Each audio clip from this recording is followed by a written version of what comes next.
Chapter 1: Soup, Sweatpants, and a Sexy Surprise. Ron woke with the unmistakable sense that someone had parked a full-sized SUV on his face. His throat ached like he'd gargled gravel, and when he shifted under the thin blanket tangled around his legs, every joint cracked in protest. The air in his tiny apartment was stuffy, thick with the remnants of 3-day-old takeout and the musk of pure regret.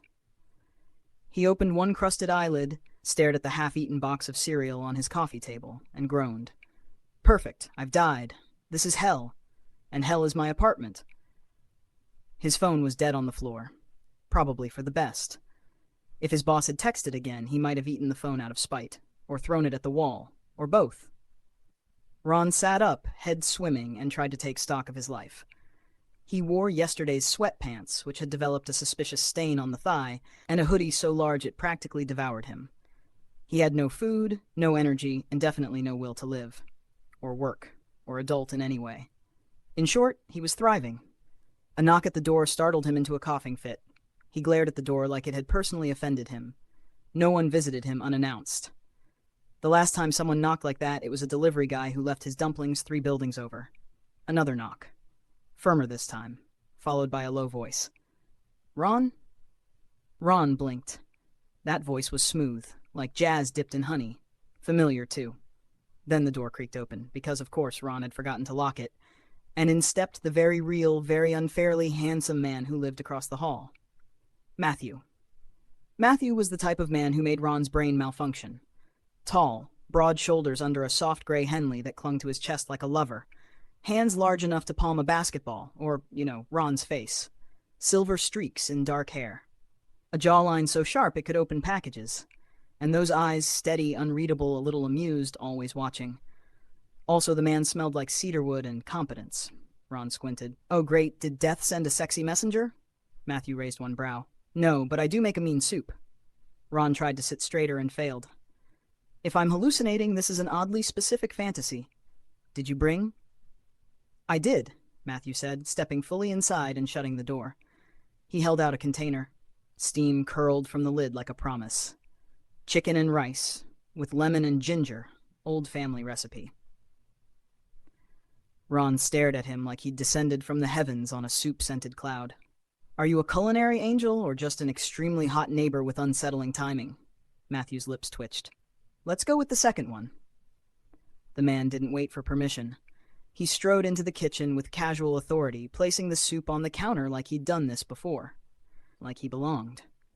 Ron, still stunned, shuffled after him. How did you even know I was sick? Matthew opened a cabinet, frowned at the empty shelves, and then opened another one, the same result. You've been coughing through the walls for 3 nights. Also, you screamed at your oven yesterday. Ron flushed. That oven deserved it. Matthew finally turned to face him, arms crossed.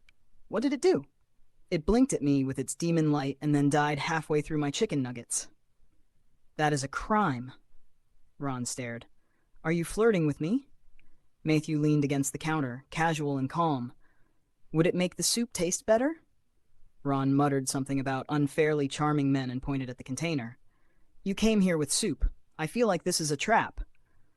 Only if it works, Matthew replied, unbothered. Ron rolled his eyes, but grabbed a spoon from the drawer. He opened the container and inhaled. Sweet, savory steam hit him full force, and he almost cried. He took one bite and made a noise that was definitely illegal in some states. Oh my God, Matthew smiled, warm and satisfied. Told you, mean soup. As Ron ate like a man possessed, Matthew wandered the apartment with the ease of someone used to caretaking. He picked up the laundry pile with a faint grimace, straightened the stack of unpaid bills on the counter. Took a look at the wobbly kitchen chair, crouched, and started fiddling with the leg like fixing furniture was a hobby of his. Ron peeked at him between mouthfuls. You know, this is borderline suspicious. You show up with food, fix my life, and look like a Pinterest board. Are you trying to ruin me? Matthew didn't look up. That would require effort. You seem pretty self-ruined at the moment. Ron choked on a laugh, and promptly on a grain of rice. Matthew was at his side in 2 strides, handing him water, his hand firm on Ron's back as he coughed himself back to life. I'm fine, Ron croaked. Just dying. It's part of my aesthetic. Matthew didn't move. You work too much. That's capitalism. You don't eat properly. That's trauma. You sleep in your clothes. That's fashion. Matthew's eyes crinkled in amusement. You're very defensive for someone clutching soup like a teddy bear. Ron glanced down. He had, in fact, Vaff curled protectively around the container, like it held the secrets of the universe. He huffed. Fine, maybe I'm a little pathetic. Matthew stood, voice quiet. You're just tired. The simplicity of the statement hit Ron harder than he expected. No judgment, no lecture, just fact. Soft and true, and offered without strings. Matthew cleaned up the counter as Ron finished the soup, then brought him a clean glass of water, his own glass from his own place, because apparently Matthew had brought kitchenware too. You really didn't have to do all this, Ron muttered, leaning back against the couch cushions. Matthew shrugged. I wanted to. That shut Ron up. He watched Matthew grab the wobbly chair and test it again. Matthew nodded, satisfied. Sturdy now. Ron raised an eyebrow. What are you, a soup fairy? A hot fix-it dad from heaven? Matthew chuckled. Retired chef, failed handyman, mediocre neighbor. I'm working on it. Don't downplay it, Ron said before he could stop himself. You've done more in one afternoon than I've managed in a month. Matthew looked at him then, really looked, and something gentle passed between them, something unspoken and kind. Ron looked away first. Well, Matthew said, voice lighter now, you've eaten. You're hydrated. You insulted me twice. My work here is done. He grabbed his soup container and headed for the door. Before leaving, he turned back. Rest. No work emails. No yelling at appliances. Ron groaned. You sound like my mom, Matthew smirked. Would your mom bring you gourmet soup? She once threw canned ravioli at me for skipping breakfast. Charming woman. Then he left. The door clicked shut with a softness that felt deliberate. Ron exhaled, sagging into the couch like he'd been held up by Matthew's presence and was now collapsing without it. He looked around his apartment. The dishes were clean. The laundry was in a basket. The chair wasn't about to eat someone. The air smelled like lemon chicken and cedarwood and something warm and masculine that Ron wanted to bottle. His place smelled like Matthew now. It was the first time in months the place didn't smell like exhaustion. Ron pulled the soup container to his chest and curled up on the couch, the warmth of the broth still lingering in his belly, in his chest, in his bones. He fell asleep without meaning to. And the last thing he thought before drifting off was, God damn it, I think I'm in trouble. Chapter 2, The Leaky Faucet and the Unexpected Bathrobe Flash. Ron was not a baker. He was a survivor. His oven, however, had other ideas. Betrayal, Ron muttered, yanking open the door and squinting into the fiery maw of his ancient appliance. A wave of burnt sugar, regret, and possibly molten chocolate chips blasted him in the face. He used a spatula to scrape the cookies off the tray and onto a plate, where they crumbled into blackened, misshapen blobs of sadness. Perfect, he declared flatly. They look like meteorites. For the record, it's the thought that counts. Ron had woken up that morning marginally less sick and 100% more determined to thank Matthew properly. After 2 days of sleeping off the fever, one with Matthew's soup in his belly and his scent still clinging faintly to the throw blanket, Ron had emerged into the land of the living. Mostly. If the land of the living meant singed eyebrows and a mild cookie-related identity crisis. Still, it was an effort, and effort deserved to be seen. He stacked the slightly less burnt ones into a pile, added a sticky note that read, "Don't sue me," and carried them across the hall like a sacrificial offering. Standing outside Matthew's door, Ron smoothed his sweatshirt, fluffed his curls, and knocked. No response. He knocked again, debating whether this was an acceptable time to break into someone's apartment just to leave cookies like a passive-aggressive raccoon. The door finally creaked open. Ron's brain stopped working. Matthew stood in the doorway, barefoot, shirtless, towel slung low on his hips. His skin was damp, drops of water sliding down his chest and over the lean lines of his stomach. His hair was wet, too, dark and rumpled, like he'd just stepped out of a steamy romance novel. Ron made a sound, not a human one. More like a squeak-gasp-sputter combo that should have come with subtitles and a panic button. "I think your chest just punched me in the brain," he blurted. Matthew blinked once. Then his mouth curved. "Good morning to you, too." Ron thrust the plate forward like it might defend him from the onslaught of raw masculinity. "Cookies, for you. Sorry in advance."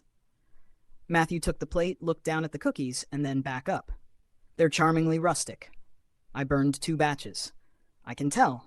I almost set off the smoke alarm. Did you? Only a little. Matthew chuckled and stepped aside. Come in. Ron followed, his eyes firmly locked on the ceiling as he muttered, If I look directly at your abs again, I may combust. Matthew didn't bother putting a shirt on, and Ron didn't blame him. If he had a body like that, he'd never wear shirts. Or pants. Or, okay, abort that thought. Matthew placed the cookies on the counter and picked up a half-finished mug of coffee. So, you survived. Barely. Your soup healed me more than modern medicine ever could. I'll add that to my resume. Ron leaned on the island, trying not to stare at the way the towel clung to Matthew's hips. Do you always answer the door like that, or am I just incredibly lucky? Matthew took a sip of coffee and gave him a look. Depends on who's knocking. Ron coughed, face suspiciously warm. Noted. They were mid-flirty standoff when a distant thunk came from across the hall. Ron frowned.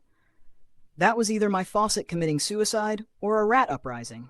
I'm not emotionally ready for either. Matthew followed him back into Ron's apartment, which still carried the faint scent of soup and cedarwood. Ron led the way to the bathroom and pointed dramatically at the sink. It was dripping violently, which was technically a contradiction, but Ron stood by it. Every few seconds, a spurt of water shot from the base of the faucet, pooling around the already questionable caulking. Well, that's new, Ron muttered. I think it's evolved. Matthew sighed with fond exasperation. Let me grab my toolbox. While Matthew retrieved his things, Ron changed out of his clothes, still slightly flour-dusted from the cookie disaster, and into the closest thing he could find, a bathrobe. Not just any bathrobe. The emergency bathrobe. It was pale pink, barely thigh-length, and fluffier than it had any right to be. He'd bought it on a dare and now wore it solely when no one was around to judge. Until now. Matthew returned as Ron stepped into the hallway, robe clinging to his bare chest and legs on full display. The toolbox in Matthew's hands dropped just slightly. Ron froze. It's laundry day. Don't judge me. Matthew's voice was a little rough. I wouldn't dare. They stepped into the bathroom. Ron leaned against the doorframe, trying to pretend he wasn't acutely aware of his own exposed thighs. Matthew knelt by the sink, rolling up his sleeves. His forearms flexed as he worked, veins visible beneath tan skin. Ron had a moment of internal crisis, and then another when Matthew glanced up. You're staring. No, I'm not, Ron lied instantly. You're literally standing there like I'm the last slice of pizza on Earth. I have a medical condition, Ron said, straight-faced. It's called a hot plumber-induced paralysis. Matthew smirked, returning to the task. You're a menace. You're enabling me. Fair. As Matthew tightened pipes and adjusted valves, Ron shuffled closer, his bare feet padding softly across the tile. He crouched next to Matthew, just to observe, he claimed, and immediately bumped their knees. Matthew didn't pull away. He didn't move at all, except to pass Ron a wrench. Hold this. Is this a real tool, or just something to make me feel included? Matthew tilted his head, amused. You'll never know. Ron stuck his tongue out, then realized it was probably not the best move given the spatial proximity and the fact that he wasn't wearing underwear. He cleared his throat and looked anywhere but at Matthew's hands. Or biceps. Or neck. Then it happened. Matthew reached under the sink, adjusted the fitting, and a spray of water hit his arm. He flinched and swore softly. Ron reached instinctively to help, and in the process, Matthew's damp fingers brushed the inside of Ron's thigh. Both froze. The contact was brief, accidental, but it short-circuited Ron's nervous system. Warm, wet skin against bare thigh, breath caught. The air between them sparked. Matthew looked up. Ron didn't move. The moment stretched. 1 second. 2. Then a loud crash from the hallway shattered it. Someone dropping something metal, maybe Mrs. Vanders doing God knows what again. And Ron jerked back, knocking into the doorframe. Matthew exhaled like he'd been holding his breath. They didn't say anything. Just resumed. Matthew dried his hands, packed up his tools, and stood. Ron remained where he was, cheeks flushed, pulse racing. Matthew said nothing about what just happened, like it didn't matter. Like he wasn't fazed. Ron internally, screaming. Matthew gave the faucet one last test. Should hold for now. You really need a new sink. Ron nodded mutely. Matthew gave him a long look, warm, unreadable, and headed for the door. Ron followed him out, watching the muscles in his back shift beneath the thin fabric of his shirt. At the threshold, Matthew turned. Try not to bathe with your plumbing again, he said, eyes dancing, unless it's intentional. The door clicked shut behind him. Ron stood there in his bathrobe in a freshly functional bathroom, with wet footprints on the tile and Matthew's voice echoing in his head. 10 minutes later, his phone lit up. Seriously, don't drown yourself. I just fixed that sink. Also, pink suits you. Ron threw his phone onto the couch and buried his face in a pillow. He did not scream. He did, however, grin so hard it hurt. Chapter 3. Meet the Meddling Apartment People. The courtyard of Sunny Ridge Apartments was exactly what the name implied. Somewhere between aggressively cheerful and one misplaced glitter balloon away from a community theater set. The hedges were trimmed but uneven, the fountains sputtered more than flowed, and the communal seating featured precisely 3 mismatched lawn chairs and a plastic flamingo that no one could remember buying. It was also, somehow, the beating heart of the building. Ron shuffled out into the sunlight, sunglasses perched on his nose like armor. He was carrying a Tupperware dish of pasta salad, store-bought, obviously, with a little sprig of parsley for flair, and trying very hard to pretend this potluck wasn't stressing him out more than most deadlines. He spotted Mrs. Vanders first. Hard to miss her, really. The former opera singer was in a flowing magenta caftan with rhinestone sandals and a feather clip in her towering silver curls. She sipped something that looked suspiciously alcoholic from a mason jar labeled iced tea. "Ronnie, darling," she boomed, her voice capable of knocking pigeons off nearby rooftops. "You look like a daydream dipped in sarcasm." "Thank you," Ron said dryly. "That's exactly the look I was going for." He kissed her cheek as she swanned past, heading for the grill station like she owned the entire block. Technically, she didn't, but emotionally, she absolutely did. Next came Caleb and Junie, whom Ron would describe as if glitter glue became sentient and married itself. Caleb was in pink overalls with rainbow suspenders, and Junie wore a lime green crop top that read "Sass first, questions never." They ran a balloon decor company out of their apartment and had once nearly set off the fire alarm, inflating a 12-foot inflatable arch in the hallway. "Ronnie, babe," Caleb gasped, looping an arm through his. "Tell me you've seen Matthew today." Junie swooned dramatically. "He came down shirtless yesterday. I saw collarbone. Collarbone. I almost proposed," Caleb added. "I'm married. To him." Junie nodded solemnly. "If I weren't married, I'd climb him like a mountain." Ron coughed, unamused. "You're both married to each other." "Exactly," Caleb said. "It's a shared dream." Ron tried very hard not to picture Matthew shirtless again and failed with alarming speed. "I think you're all projecting," he muttered, pushing past them toward the buffet table. "Projecting desire onto a beautiful man with arms like sin and a face that belongs in a cologne commercial?" Junie called. "Guilty as charged." Ron was not jealous. Not even a little. Not even when Matthew appeared a moment later with a bowl of homemade hummus, and everyone flocked to him like he was Moses parting the gawk. Ron took a forkful of pasta salad and stabbed it with unnecessary force. Later, once the crowd had thinned and the sun dipped below the buildings, Ron carried his laundry basket down to the communal laundry room in the basement. He preferred doing it at night. Fewer people, fewer conversations, fewer lingering images of Matthew's chest.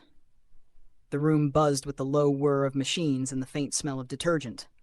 Ron tossed in his clothes and sat on the folding table, scrolling his phone aimlessly. The door opened. Of course. Matthew stepped in holding a basket of his own, sleeves pushed up, curls slightly mussed like he'd run his hands through them. He wore sweatpants and a plain white tee, and it was deeply unfairly hot. "You stalking me?" Ron asked, more breathless than biting. Matthew grinned. "You caught me." Ron narrowed his eyes. "If you start folding your socks symmetrically again, I'm filing a complaint." They worked side by side, folding clothes in companionable silence, until Ron lifted a fitted sheet with visible confusion. "This," he said, holding the blob of elastic like it owed him money, "is where God gave up." Matthew laughed. "Give it here." Ron handed it over with a flourish. Matthew snapped it twice, found the corners, and in seconds had folded it into a neat rectangle like some kind of domestic wizard. "That was the sexiest thing I've ever seen," Ron whispered. Matthew raised an eyebrow. "You need to get out more." "I don't want to if the outside world doesn't fold sheets like that." They stood awkwardly close now, barely a foot of space between them. The air felt heavy in a way that wasn't unpleasant. Ron set down a stack of shirts and looked up. "Can I ask something?" "Anything." "Why'd you really move here?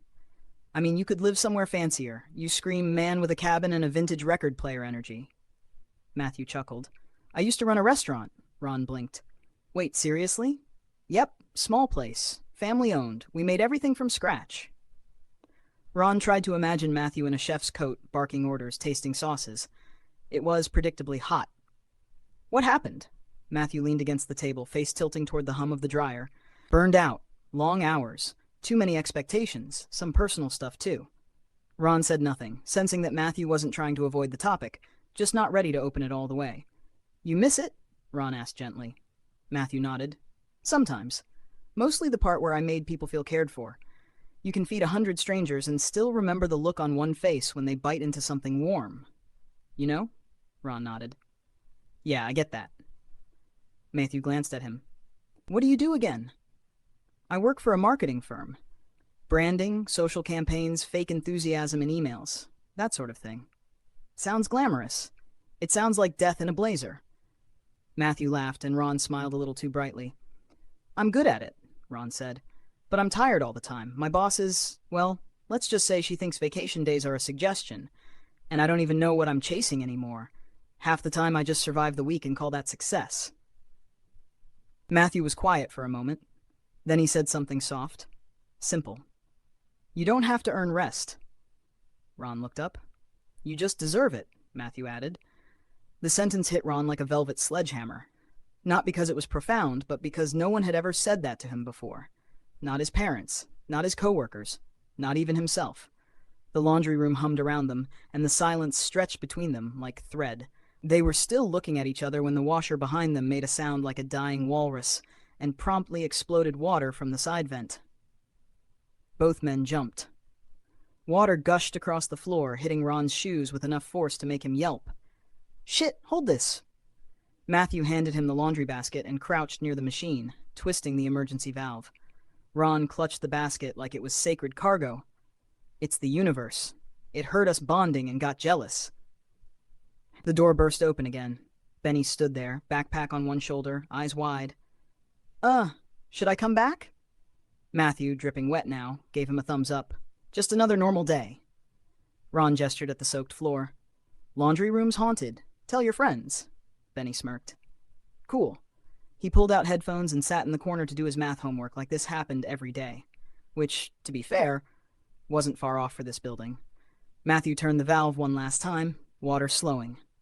He exhaled and stood, soaked shirt clinging to his chest. Ron very much did not look.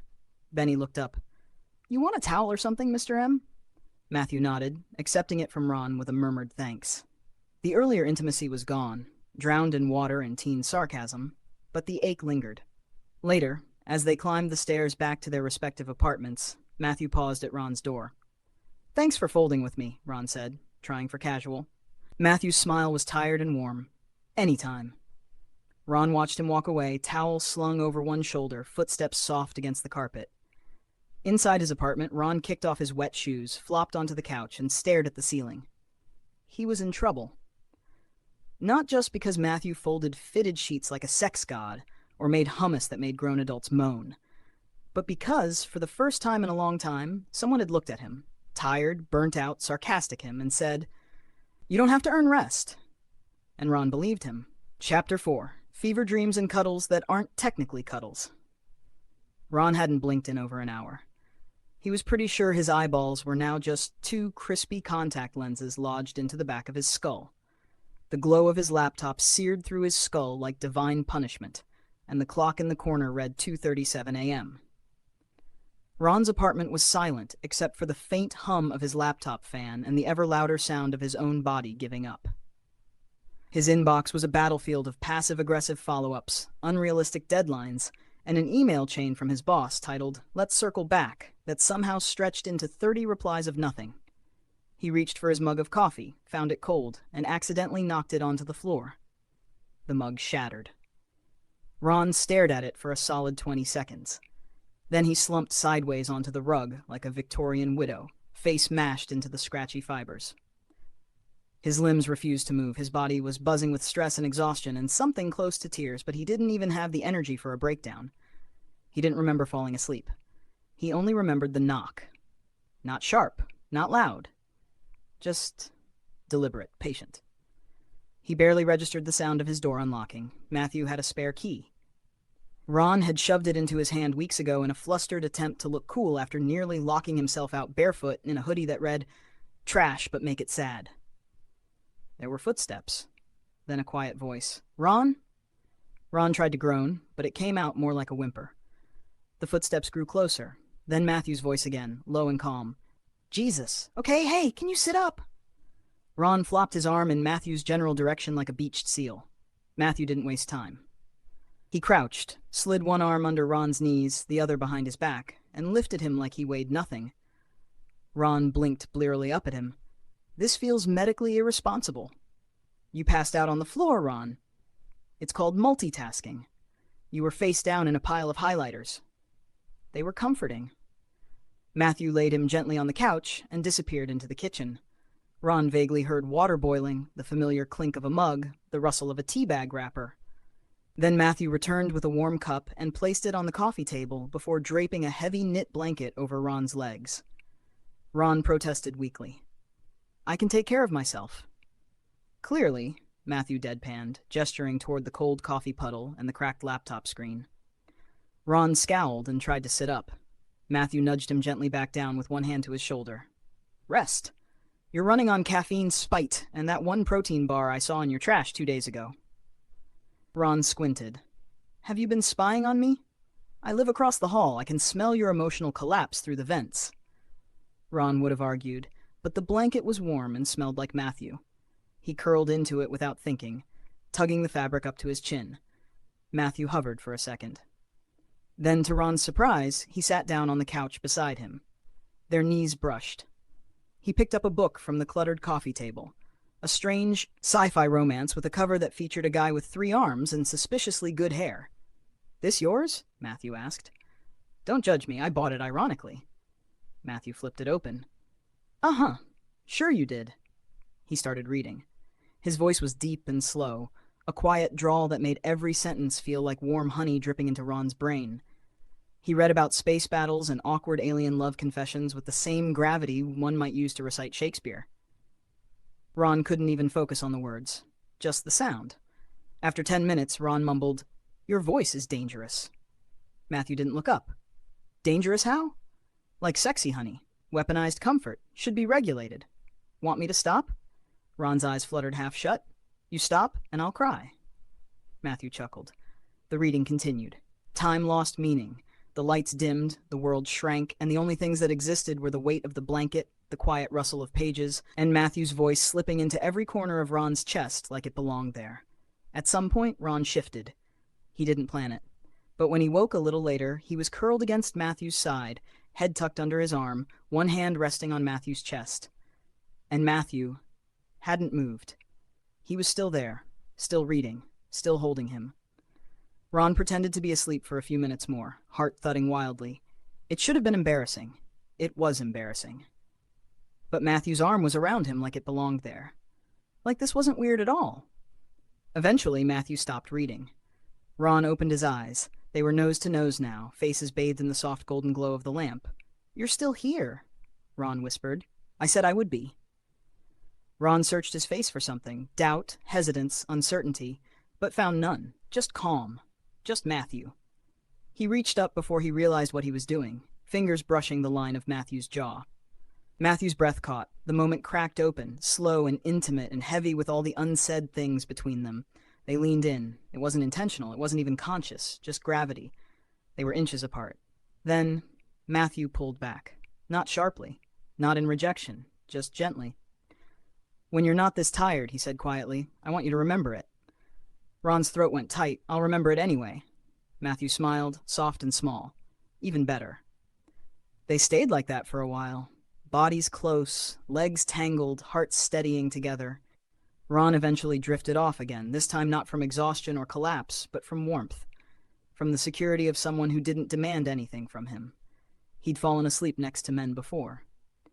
But he'd never fallen asleep, safe. That was new. That was Matthew. Chapter 5, Jealousy, Confessions, and a Kitchen Counter Moment. Ron arrived at the courtyard potluck armed with a disposable tray of store-bought macaroni salad and a mild sense of dread. He wasn't technically avoiding Matthew. He just hadn't spoken to him in 3 days, had changed directions in the hallway to avoid proximity, and had strategically kept his door cracked just enough to hear Matthew's footsteps, but not enough to be seen. Totally casual. Now the courtyard was buzzing. String lights overhead, folding tables groaning under mismatched dishes, neighbors laughing over lukewarm punch. It was exactly the kind of event Ron hated. And Matthew would obviously be here. Probably wearing something unfair and smelling like cedarwood and comfort, and making someone else laugh with that little half-smile he always gave Ron when he thought no one noticed. "Ronnie!" Mrs. Vanders swooped in, wineglass already half empty, wearing a glittery shawl over what Ron was reasonably certain was a sequined nightgown. "I trust you brought something edible this time." "I did," Ron said dryly, holding up his tray. "It's the finest macaroni salad $4.99 can buy." She plucked a noodle from the top and popped it in her mouth. Needs scandal, but acceptable. Junie and Caleb were setting up balloons by the fence, arguing over whether glitter or metallic pink better suited the evening's theme. Grill, glamour, and gossip. Ron was mid-sip of his first cup of punch when the new neighbor arrived. He was tall, shirt unbuttoned one too many times, a chiseled jawline that screamed protein powder and a smug grin that immediately rubbed Ron the wrong way, and he beelined straight for Matthew. Ron watched, drink paused midair as the guy handed Matthew a plate, leaned in close, and laughed a little too loud. Matthew chuckled politely, stepping slightly back, but it didn't stop the guy from putting a hand on his arm. Ron nearly cracked the plastic cup in his hand. "Relax," Caleb said, appearing beside him like a gossip-scented ghost. "Matthew's a big boy." "I'm relaxed," Ron lied. "Your eye's twitching." Junie passed by with a tray of deviled eggs. "You look like you're about to launch yourself across the potato salad table. You want me to make a distraction?" Ron blinked. "What kind of distraction?" Junie grinned. "I've got fireworks in the van." Ron handed her his cup. "Stand by." He tried not to stare. He really did. But the guy was still talking, still laughing, still standing too damn close to Ron's not-boyfriend neighbor person he'd cuddled with like a heat-seeking missile. Ugh. Ron wandered to the grill, refilled his drink too many times, and tried to ignore how the whole party now smelled like Matthew's cologne mixed with barbecue smoke. "Hey!" Ron jumped. Matthew was beside him, face unreadable, holding a plate of skewers. "Hi," Ron said. "Nice party. Lots of food. Lots of people touching you." Matthew raised an eyebrow. "You okay?" "I'm great," Ron said too brightly. "Drinking, mingling, spiraling a little. You?" Matthew turned fully toward him. "Ron?" Ron looked away, then back, then straight into his eyes like a deer sprinting toward its own emotional demise. "You smell like my home now," Ron blurted. "That's the problem." Matthew's lips parted, then pressed together again. He was quiet for a long beat. Then he said, soft and sure, "That doesn't sound like a problem to me." Ron swallowed hard.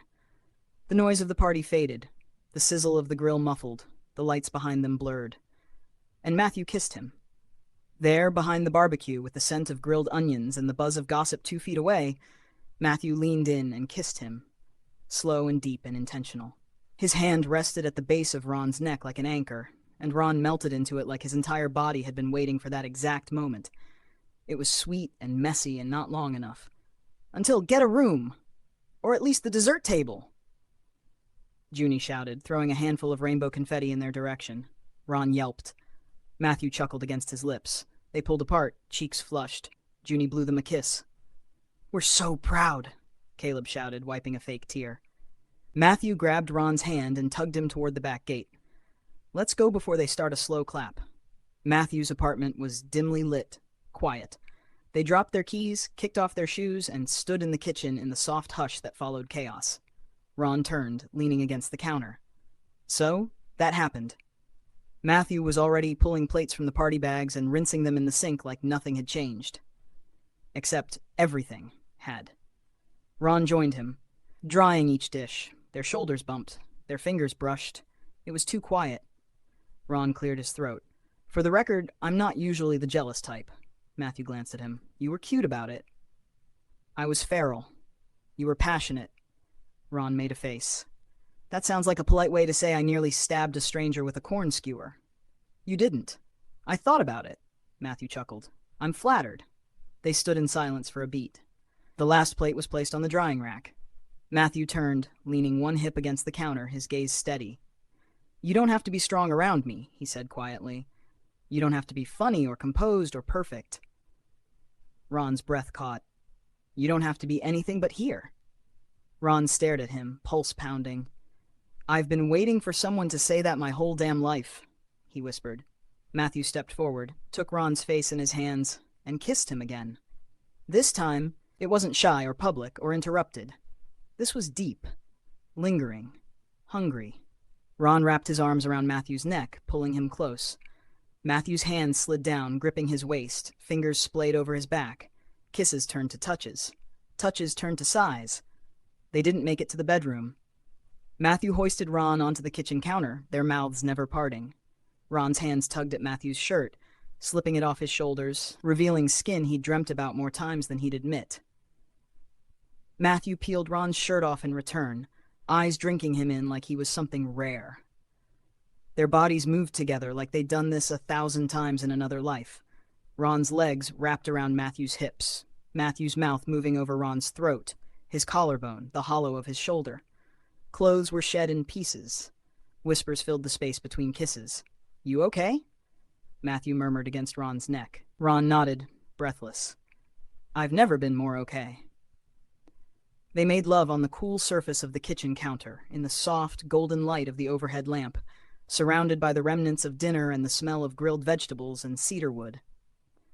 After, they ended up tangled in blankets on the living room rug, half-dressed, Matthew's hand resting over Ron's heart like it had always belonged there. Ron traced lazy circles over Matthew's chest. You realize you're never getting rid of me now, right? Matthew smiled, pulling him closer. That was always the plan.